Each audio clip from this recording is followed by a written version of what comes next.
رمضان المبارک میں رحمت عالم صلی اللہ تعالی علیہ وسلم کے معمولات میں بڑی تبدیلی آ جایا کرتی تھی۔ آپ کے معمولات میں سب سے زیادہ نمایاں تبدیلی دو چیزوں میں نظر آیا کرتی تھی۔ ایک تو تلاوت قرآن کی کثرت۔ رحمت عالم صلی اللہ تعالی علیہ وسلم کثرت سے قرآن پاک کی تلاوت رمضان المبارک میں فرمایا کرتے تھے۔ یہ نمایاں تبدیلی تھی، چونکہ رمضان المبارک ہی میں قرآن پاک نازل ہوا اور یہ جشن قرآن کا مہینہ ہے۔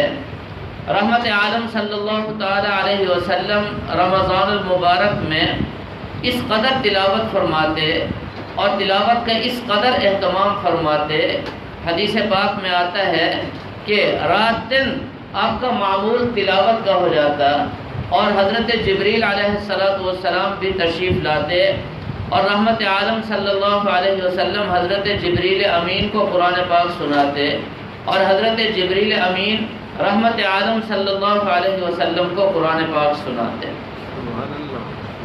ایک تو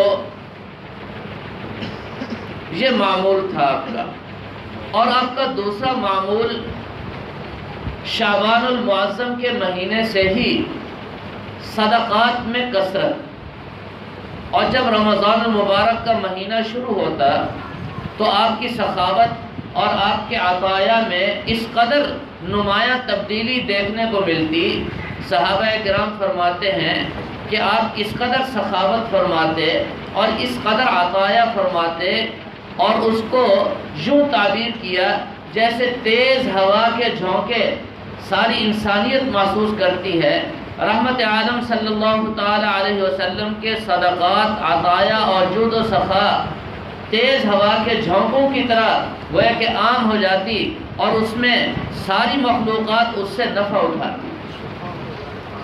جن و انس بھی، چرند اور پرند بھی، فرمایا کہ روح زمین پر جس طرح ساری مخلوقات ہوا سے نفع اٹھاتی ہے اور ہوا سے ان کو فائدے ملتے ہیں، فرمایا بالکل اسی طرح رحمت عالم صلی اللہ تعالی علیہ وسلم جب جود و سخا فرماتے اور صدقات آپ اللہ کے راستے میں دیتے تو وہ بھی تیز ہوا کے جھونکوں کی طرح سب کو محسوس ہوتے۔ یہ آپ کی عادت مبارکہ تھی۔ رمضان المبارک میں تو اس میں بڑی کثرت ہو جاتی، شعبان المعظم کے مہینے میں بھی رحمت عالم صلی اللہ تعالی علیہ وسلم اس میں کوئی کمی نہیں فرماتے تھے۔ یوں محسوس ہوتا تھا جس طرح حضرت ام سلمہ رضی اللہ تعالی عنہ فرماتی ہیں، رحمت عالم صلی اللہ علیہ وسلم شعبان کا پورا مہینہ روزے رکھتے تھے، رمضان کے بعد سب سے زیادہ روزے آپ شعبان میں رکھا کرتے تھے، اور ایک روایت میں فرمایا پورا مہینہ آپ روزے سے ہوا کرتے تھے۔ گویا کہ شعبان المعظم کو رحمت عالم صلی اللہ علیہ وسلم رمضان ہی کی طرح گزارا کرتے تھے، اور یہ دراصل رمضان کی تیاری ہوا کرتی تھی۔ تو میرے محترم دوستو، ایک تلاوت کی کثرت اور ایک صدقات کی کثرت، یہ دو چیزیں رمضان المبارک سے پہلے ہم اپنے ذہن میں ڈال لیں اور ان دو کی اس قدر ہم کثرت کریں کہ اللہ تبارک و تعالی ہم سے راضی ہو جائے۔ اللہ تعالی نے ہمیں وجود عطا فرمایا، جسم عطا فرمایا۔ بعض لوگ کہتے ہیں ہمارا جسم اور اس پر ہماری اپنی مرضی، جھوٹ بولتے ہیں۔ ہمارے ہاں پاکستان میں آج یہ پروپیگنڈا شروع ہو گیا، میرا جسم میری مرضی، میرے جسم پر میری مرضی نہیں چل سکتی۔ غلط کہتے ہیں وہ جو لوگ اپنے جسم پر اپنی مرضی چلانا چاہتے ہیں، وہ دنیا میں بھی خسارے میں اور آخرت میں بھی خسارے میں رہیں گے۔ ان کو ذلت اور خسارے کے علاوہ کچھ بھی نہیں ملے گا۔ میرا جسم مرضی میرے اللہ کی چلے گی، اور یاد رکھیں یہ میرا جسم میرا نہیں، میرے پاس میرے اللہ کی امانت ہے۔ جب اللہ نے چاہا مجھے عطا فرما دیا، اور جب اللہ چاہیں گے مجھ سے لے لیں گے۔ میں ایک منٹ کے لیے بھی اپنے جسم کا مالک نہیں، اپنی ملکیت ثابت نہیں کر سکتا۔ اذا جاء اجلهم فلا يستأخرون ساعة ولا يستقدمون، ایک لمحہ بھی میں موت کے بعد اپنے آپ کو باقی نہیں رکھ سکتا۔ جب موت کا فیصلہ آ جائے گا، موت کا وقت آ جائے گا، بس بات ختم۔ اس لیے میرا جسم میرے اللہ کی مرضی کے مطابق، اسی طرح میرے پاس جتنا بھی مال ہے، یہ مال بھی میرا نہیں، میرے اللہ کی عطا ہے، مجھے میرے اللہ نے دیا ہے، میرے اللہ کی مرضی چلے گی، میں اپنی مرضی سے اپنا مال استعمال نہیں کر سکتا۔ کل قیامت کے دن سب سے پہلے یہی سوال ہوگا، مال کہاں سے کمایا، کیسے کمایا، کہاں خرچ کیا، کس طرح خرچ کیا۔ جب تک مال کے متعلق ان سوالات کے ہم صحیح جواب نہیں دے پائیں گے، ہمارا چھٹکارا نہیں ہوگا۔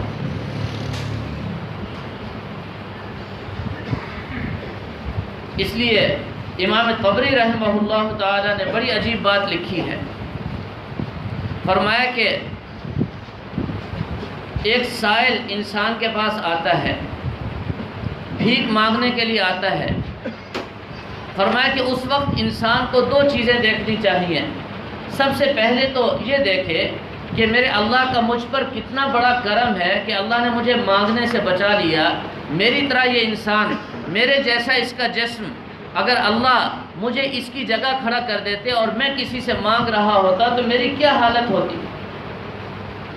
یہ میرے اللہ کی مجھے عطا ہے، میرے اللہ کا مجھ پر کرم ہے، اللہ نے مجھے مانگنے کی لعنت سے محفوظ فرما دیا۔ فرمایا کہ اس وقت سب سے پہلے اللہ نے جو مال دیا ہے، اللہ کا شکر لازم ہو جاتا ہے۔ اور دوسرے نمبر پر فرمایا کہ اگر وہ مستحق ہے، واقعی ضرورت مند ہے، تو فرمایا کہ اگر یہ مال اس کو نہیں دے گا، جو مال اس کا اپنا نہیں اللہ نے اس کو دیا ہے، اس کی ضرورت کو پورا نہیں کرے گا، تو فرمایا یہ مال کے عطا کی ناشکری ہے۔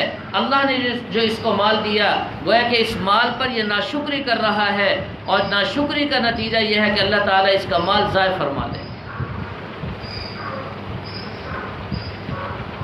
یہ بڑے عجیب جملے ہیں۔ اور پھر صدقات، اللہ کے راستے میں صدقہ دینا، اس کا سب سے بڑا فائدہ انسان کو، اپنی ذات کو اور اپنے گھر کو اور اپنے بچوں کو پہنچتا ہے۔ ایسا نہیں کہ میں نے صدقہ دیا تو دوسرے انسان، جانور یا کسی کو فائدہ پہنچ گیا اور مجھے کچھ بھی فائدہ نہیں۔ فرمایا سب سے بڑا اور سب سے پہلا فائدہ صدقہ دینے والے کو۔ اس پر دو تین مثالیں اور دو تین واقعات میں آپ حضرات کے سامنے عرض کرتا ہوں۔ حضرت متعب بن سمعی رضی اللہ تعالی عنہ سے روایت ہے، فرمایا کہ بنی اسرائیل کا ایک ایسا عابد تھا جس نے 60 سال عبادت کی، 60 سال مسلسل عبادت میں لگا رہا۔ 60 سالہ عبادت کے بعد وہ پہاڑ سے نیچے اترا اور اس نے ایک روٹی حاصل کی، کہیں سے اس کو مل گئی روٹی۔ روٹی ملنے کے ساتھ ساتھ اس کو ایک حسین و جمیل عورت بھی نظر آ گئی اور اس کا ذہن اور سوچ بدل گئی۔ چنانچہ وہ اس عورت میں مبتلا ہو گیا، یعنی اس سے زنا کر بیٹھا۔ زنا کرنے کے بعد کسی نے اس سے سوال کیا کہ مجھے روٹی چاہیے۔ اس کے پاس ایک ہی روٹی تھی اور طویل عرصے سے یہ فاقے میں تھا، چنانچہ اس نے وہ روٹی اللہ کے راستے میں صدقہ کر دی۔ ایک بہت بڑا گناہ اس سے ہو گیا اور اس کے بعد اس نے روٹی کا صدقہ دے دیا، اور انہی دنوں میں موت کے آثار اور حالات شروع ہوئے اور یہ مر گیا۔ مرنے کے بعد اللہ تبارک و تعالی نے فرمایا کہ اس کی 60 سالہ عبادت کو ایک پلڑے میں رکھو، اور اس نے عورت سے زنا کیا، اس کو دوسرے پلڑے میں رکھو۔ وزن ہوا، وزن ہونے کے بعد فرمایا کہ اس کا گناہ وارا پلڑا بھاری ہو گیا اور یہ 60 سالہ عبادت اس کے مقابلے میں بیکار ہو گئی۔ اب یہ بڑا پریشان۔ اللہ تبارک و تعالی نے فرمایا کہ اس کی ایک نیکی اور بھی ہے، اس نے میرے راستے میں صدقہ دیا تھا، اب اس کو اس پلڑے میں رکھو۔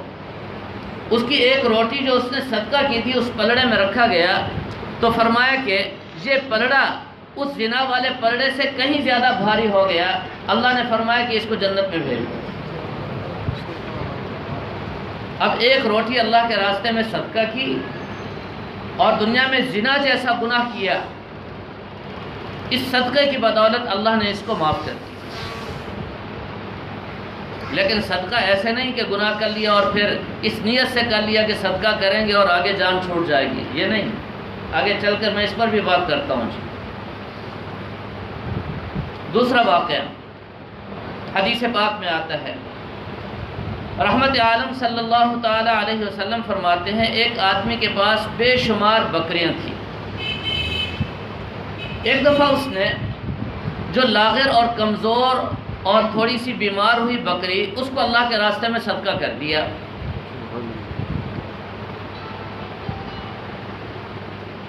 پھر اس نے خواب دیکھا، بڑا عجیب خواب دیکھا کہ جو طاقتور صحت مند بکریاں ہیں ان کو اللہ نے بڑے بڑے سینگ دے دیا اور وہ سینگوں سے مار رہی ہے اس مالک کو، اور وہ جو لاغر بکری جو اس نے صدقے میں دی تھی وہ اس کا دفاع کر رہی ہے اور اس کو بچانے میں لگی ہوئی ہے، لیکن وہ بچا نہیں سکتی۔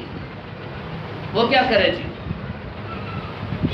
اب یہ بڑا پریشان، جب یہ بیدار ہوا تو اس نے اللہ تعالیٰ سے عہد کیا، اے اللہ تو نے مجھے سب کچھ دکھا دیا، میں اللہ کے راستے میں جو صدقہ دوں گا وہی میرا دفاع کرنے والی ہوگی بکریاں اور وہی مجھے بچانے والی ہوگی، آج کے بعد میں صحت مند اور اچھی بکریاں تیرے راستے میں صدقہ کروں۔ اس نے اچھی بکریاں صدقہ کرنا شروع کر دی، اس کو موت آ گئی۔ مرنے کے بعد فرمایا جب اللہ کے حضور پیشی ہوئی تو وہ طاقتور اور صحت مند بکریاں آگے آ گئیں، اور یہی وہ صدقہ تھا جس نے اس کو جہنم سے بچا دیا اور جنت میں داخلے کا فیصلہ ہو گیا۔ اور حضرت ابو ذر غفاری رضی اللہ تعالیٰ عنہ سے روایت ہے، حضرت ابو ذر غفاری رضی اللہ تعالیٰ عنہ فرماتے ہیں رحمت عالم صلی اللہ علیہ وسلم نے فرمایا جو آدمی صدقہ کرتا ہے اللہ تبارک و تعالیٰ اس صدقے کی بدولت 70 شیاطین کو اس سے روک لیتے ہیں۔ 70 شیاطین فرمایا کہ اس پر حملہ آور نہیں ہو سکتے اور اس کو کسی بلا میں اور کسی مصیبت میں مبتلا نہیں کر سکتے۔ اور ایک دوسری حدیث میں رحمت عالم صلی اللہ تعالی علیہ وسلم فرماتے ہیں جس نے صدقہ دیا فرمایا کہ تھوڑا سا صدقہ کیوں نہ ہو وہ 70 بلاؤں کو اور 70 مصیبتوں کو ٹال دے گا۔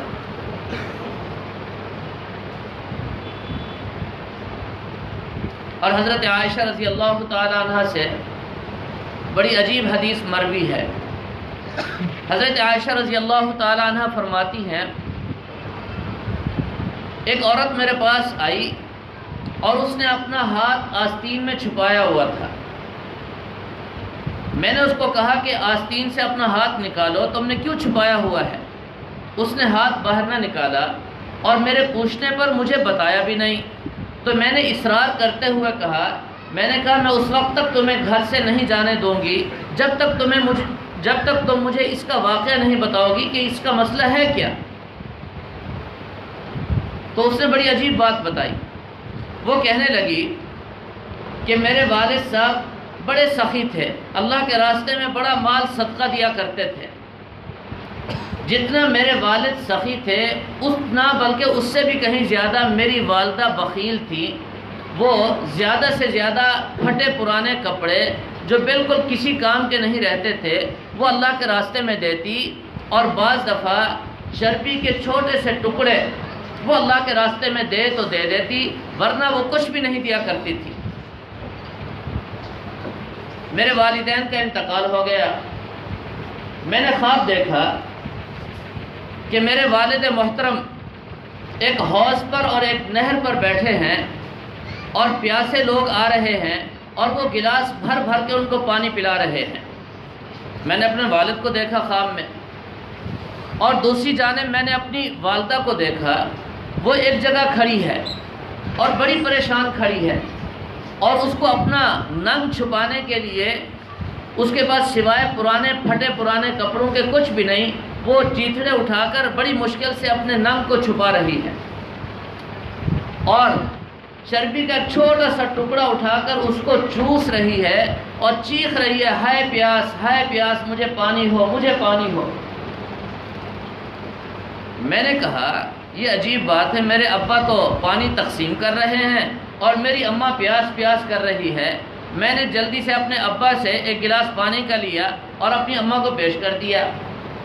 میری اماں نے پانی پیا، تھوڑا سا اس کو سکون ملا اور مجھے خوشی ہوئی، تو آواز آئی کہ اس عورت کو پانی کس نے دیا، پکڑو اس کو۔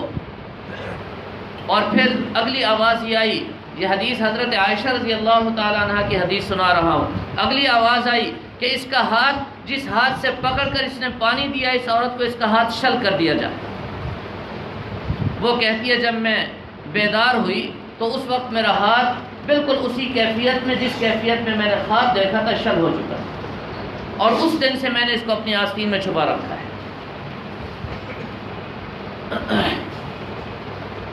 حضرت عائشہ رضی اللہ تعالیٰ عنہ کی روایت، اس پر ذرا غور کیجیے۔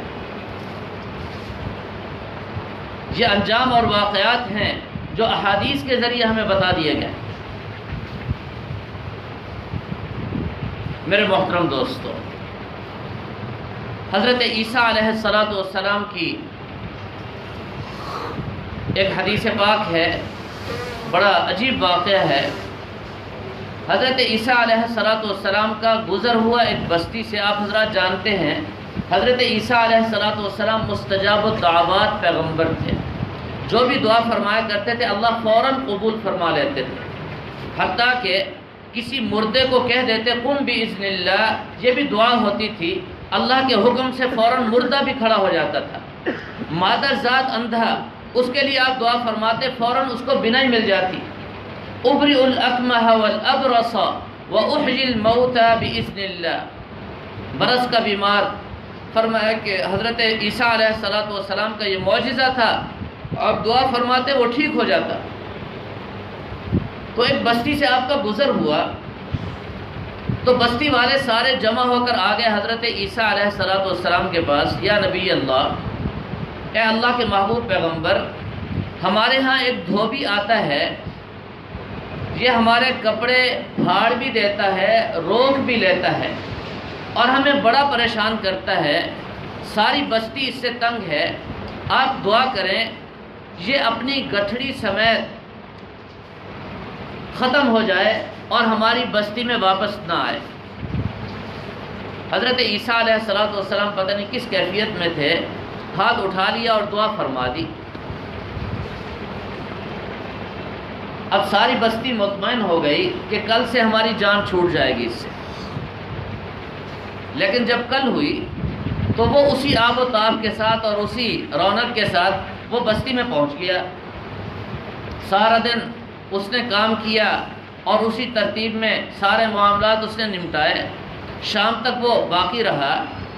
تو یہ ساری قوم پھر حضرت عیسیٰ علیہ السلام کے پاس آ گئی، حضرت آپ نے دعا فرمائی تھی لیکن دعا قبول نہیں ہوئی، اس کا کیا ماجرا ہے اور کیا وجہ ہے؟ حضرت عیسیٰ علیہ السلام نے فرمایا اس کو بلاؤ میرے پاس۔ چنانچہ اس دھوبی کو بلایا گیا۔ حضرت عیسیٰ علیہ السلام نے فرمایا دھوبی سچ سچ بتا، آج تو نے کون سی نیکی کی ہے؟ اس نے کہا میں صبح جب گھر سے نکلا تو میں نے اپنے گھر سے 3 روٹیاں پکوا لی اپنے کھانے کے لیے۔ جب میں تھوڑا سا آگے چلا گھر سے باہر نکل کر تو ایک پہاڑ سے ایک عابد اترا اور وہ مجھے کہنے لگا کہ آپ کے پاس کھانے کی کوئی چیز ہے؟ میں نے کہا جی ہاں ہے۔ تو وہ کہنے لگا مجھے اس کی شکل دکھا لو یا اس کی بو ہی سنگھا دو، ایک طویل عرصے سے میں فاقے میں ہوں، تھوڑا سا مجھے تسلی ہو جائے گی۔ تو میں نے اس کو ایک روٹی پیش کر دی۔ اس عابد زاہد نے، اللہ کے بندے نے ایک روٹی کھائی۔ روٹی کھانے کے بعد اس نے مجھے کہا کہ اللہ تیرے گناہ معاف کر دے۔ اس کا یہ جملہ مجھے بہت اچھا لگا، میں نے دوسری روٹی بھی اس کو پیش کر دی۔ جب اس نے دوسری روٹی کھا لی تو اس نے مجھے کہا اللہ تیرے پچھلے سارے گناہ معاف کر دے اور اللہ تیرے دل کو صاف کر دے۔ اس کا یہ جملہ مجھے پہلے سے بھی زیادہ اچھا لگا، میں نے تیسری روٹی بھی اس کو دے دی۔ جب اس نے تیسری روٹی کھا لی تو اس نے کہا اللہ تجھے جنت میں ایک محل عطا فرمائے۔ یہ جملہ مجھے پہلے سے بھی زیادہ اچھا لگا اور میرے دل میں یہ چاہت پیدا ہوئی کاش میرے پاس اور اچھی اچھی چیزیں ہوتی اور وہ ساری میں اس کو دے دیتا اور اس کے بدلے یہ اللہ کا نیک بندہ مجھے اچھی دعائیں دے دیتا۔ حضرت عیسیٰ علیہ السلام نے فرمایا واللہ، اللہ کی قسم تیری یہی نیکی، تیرا یہی صدقہ تھا کہ آج تو بچ گیا ہے، ورنہ کیا ہوتا۔ اس کو حکم دیا، فرمایا ذرا اپنی گٹھڑی کھولو۔ اس نے گٹھڑی کھولی تو اس میں ایک سیاہ رنگ کا سانپ بیٹھا ہوا تھا اور اس کے منہ میں لوہے کی لگام تھی۔ حضرت عیسیٰ علیہ السلام نے اس سانپ کو خطاب کیا، وہ سانپ جواب میں کہنے لگا لبیک یا نبی اللہ، اے اللہ کے محبوب پیغمبر میں حاضر ہوں، آپ ارشاد فرمائیں۔ حضرت عیسیٰ علیہ السلام نے فرمایا بولو، ساری قوم کو بتاؤ تم یہاں کیا کرنے آئے تھے۔ اس نے کہا مجھے میرے اللہ نے بھیجا کہ آج یہ بستی تک نہ پہنچے پہلے اس کو ختم کر دینا ہے۔ حضرت عیسیٰ علیہ السلام نے فرمایا، پھر کہنے لگا کہ درمیان میں ایک عابد زاہد نیک آدمی آ گیا، اس نے اس کو روٹی کھلائی اور اس نے اس کے بدلے میں دعا دی۔ اللہ نے ایک فرشتہ بھیجا، اس فرشتے نے کھڑے ہو کر آمین کہا۔ اس نے دوسری روٹی دی، اس زاہد نے روٹی کھانے کے بعد پھر ایک دعا دی، فرشتے نے پھر آمین کہا۔ تیسری روٹی کھانے پر پھر اس کو دعا ملی، پھر فرشتے نے آمین کہا۔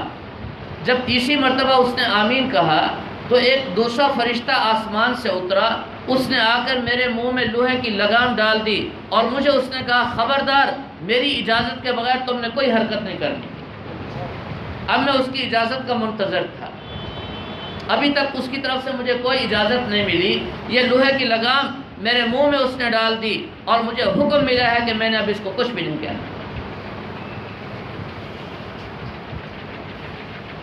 اب یہ 3 روٹیاں اس نے کھلا دی اور کتنی بڑی آفت اور کتنی بڑی مصیبت سے اللہ نے اس کی حفاظت فرما دی، بلکہ مصیبت نہ کہوں، اس کی تو جان ہی جانے والی تھی، بہت بڑی ہلاکت سے اللہ نے اس کو بچا لیا۔ یہ چند احادیث اور چند واقعات جو احادیث میں موجود ہیں، کوئی قصہ اور کہانی میں نے آپ کو نہیں سنائی، یہ ساری باتیں جو میں نے آپ حضرات کے سامنے ذکر کیا یہ احادیث میں موجود ہیں۔ تو معلوم ہوا کہ اللہ کے راستے میں اللہ کی رضا کے لیے جو صدقہ دیا جائے اس میں بڑی تاثیر اللہ نے رکھ دی ہے۔ اب صدقہ دینے کا طریقہ کیا ہے اور صدقہ کس طرح دیا جائے، اس کے لیے علماء نے لکھا ہے کہ جب کبھی کوئی مصیبت آ جائے تو پھر صدقہ دینا یہ تو اپنے مفاد کے لیے ہے، اس صدقے کی اللہ کے ہاں کوئی حیثیت نہیں، یاد رکھیں جی۔ صدقہ وہ جو صدیق اکبر رضی اللہ تعالیٰ عنہ نے کیا، جب رحمت عالم صلی اللہ علیہ وسلم نے فرمایا تو اپنا سب کچھ قربان کر دیا۔ نیت یہ ہو کہ میرے اللہ نے مجھے عطا کیا، اگر میرا اللہ مجھے حکم دے گا تو میں سب کچھ اللہ کے لیے قربان کر دوں گا۔ اب اس کے لیے امام غزالی رحمہ اللہ نے بڑی اچھی ترتیب لکھی ہے صدقہ دینے کی، جو صدقہ انسان کو نفع دیتا ہے۔ فرمایا کہ سال کا آغاز ہوتا ہے محرم سے، سال کا آغاز ہوتا ہے محرم سے۔ محرم میں 10 محرم کا دن بڑا اہم اور بڑا قیمتی ہے، اس دن اللہ کی رحمتیں برستی ہیں۔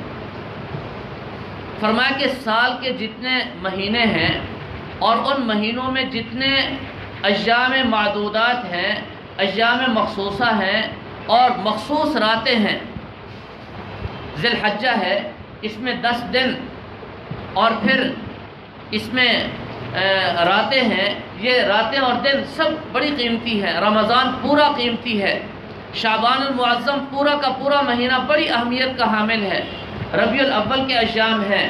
فرمایا کہ ان ایام اور ان راتوں کی آپ ایک لسٹ بنا لیں، اور صدقات بھی متعین کر کے رکھتے ہیں۔ اے اللہ میں ہر مہینے صدقہ دوں گا، اور صدقہ دوں گا ان دنوں اور ان راتوں میں جب تیری رحمت بے پایاں برستی ہے۔ وہ کسی حالات کے ساتھ مختص نہیں، کسی بیماری کے ساتھ، کسی حادثے کے ساتھ نہیں، اللہ کی رضا کے لیے سال کے شروع میں پورا سال صدقہ کرنے کی نیت سے ایک ضابطہ بنا لیا کہ اب محرم کا مہینہ ہے، اس میں فلاں دن بڑا اہم ہے، اس دن میں اللہ کے راستے میں 1000 دوں گا، میں 5000 دوں گا۔ پھر آگے ربیع الاول کا مہینہ آ رہا ہے، پھر آگے فلاں مہینہ آ رہا ہے، فلاں مہینے کا فلاں دن، فلاں راتیں بڑی اہم اور بڑی قیمتی ہیں۔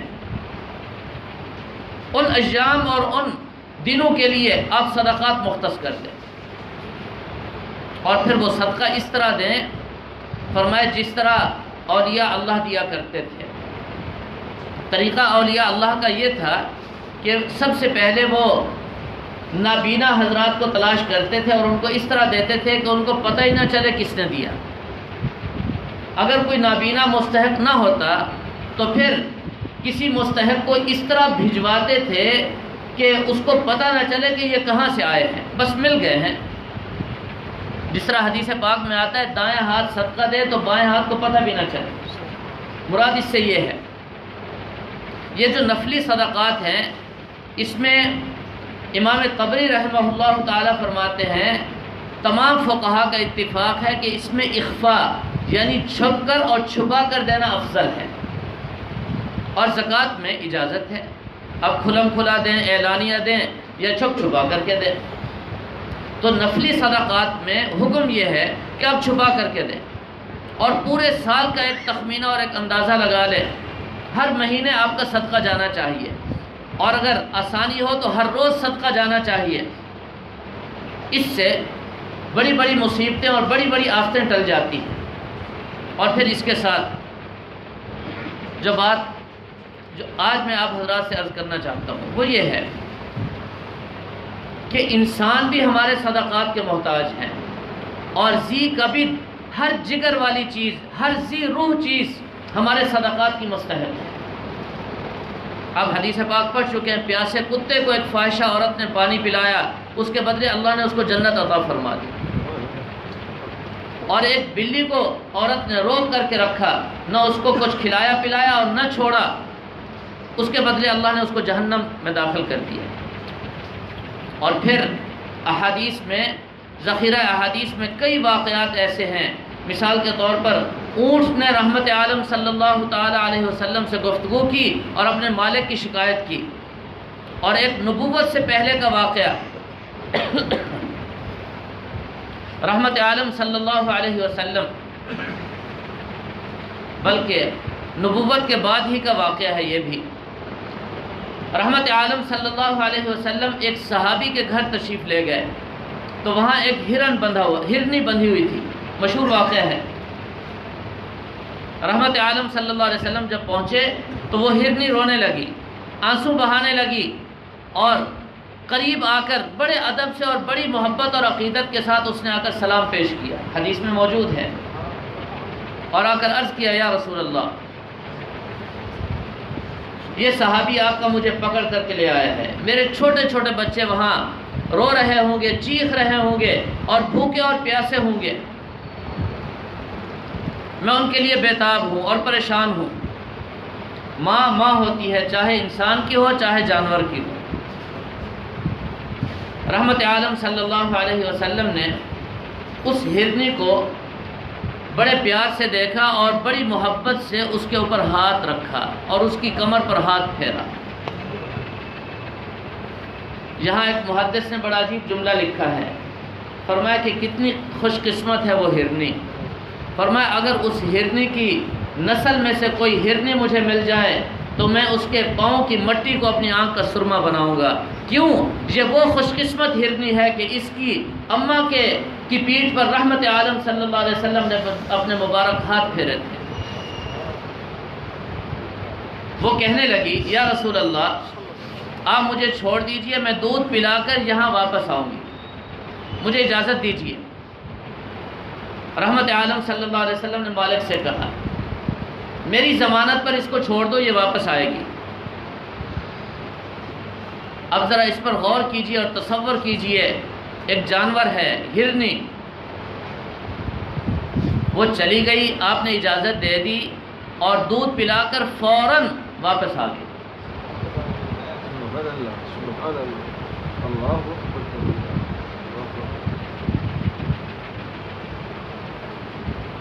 ایک جانور تو اتباع کرے اور ایسی اتباع کرے کہ اس کی مثال نہیں، اور میں ذی عقل بھی ہوں، ذی شعور بھی ہوں، اور میری اتباع کی حالت کیا ہے میں بھی جانتا ہوں، آپ بھی جانتے ہیں۔ یہ ایک نکتہ ہے، اس پر غور کیجیے۔ وہ ہرنی واپس آ گئی۔ یاد رکھیں ہمارے پیغمبر آج بھی موجود ہیں، ان کے احکامات اور ان کی شریعت اسی آب و تاب کے ساتھ آج بھی موجود ہے۔ جب حدیث کا کوئی حکم آتا ہے آپ یقین کیجئے مجھے خود رحمت عالم صلی اللہ علیہ وسلم حکم دے رہے ہیں۔ آپ کو کہا جاتا ہے رحمت عالم صلی اللہ علیہ وسلم فرما رہے ہیں زکوٰۃ دو، تو یہ حکم آپ ہی نے براہ راست ایک ایک امتی کو دیا۔ اب ایک ایک امتی پر واجب ہے اس کی اتباع کر۔ اگر اتباع نہیں کرے گا تو پھر قرآن بھی کہتا ہے اولئک کالانعام بل ہم اضل، یہ جانور بلکہ جانوروں سے بھی بدتر ہیں۔ جانور تو اتباع کر رہے ہیں اور ہم انسان ہو کر نافرمانی، یہ کیسے ہو؟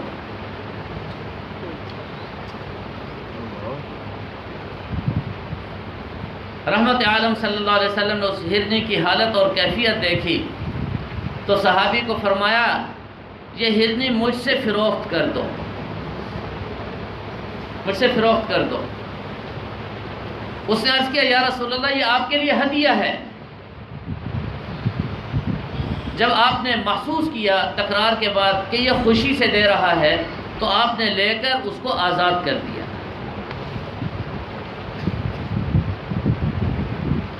ہمارے پیغمبر رحمت عالم صلی اللہ علیہ وسلم کی رحمتیں صرف انسانوں پر نہیں جانوروں پر بھی ہیں۔ تو عرض یہ ہے کہ ہمارے ان صدقات اور عطایا کا جس طرح یہ انسان مستحق ہے اسی طرح یہ چرند اور پرند بھی مستحق ہیں۔ آج ہمارے ان علاقوں میں ہمارے بخل کی وجہ سے، مال کی محبت کی وجہ سے آج یہ کتنی مخلوقات ایسی ہے جن کو پانی دستیاب نہیں، جس کو ایک دانہ دستیاب نہیں۔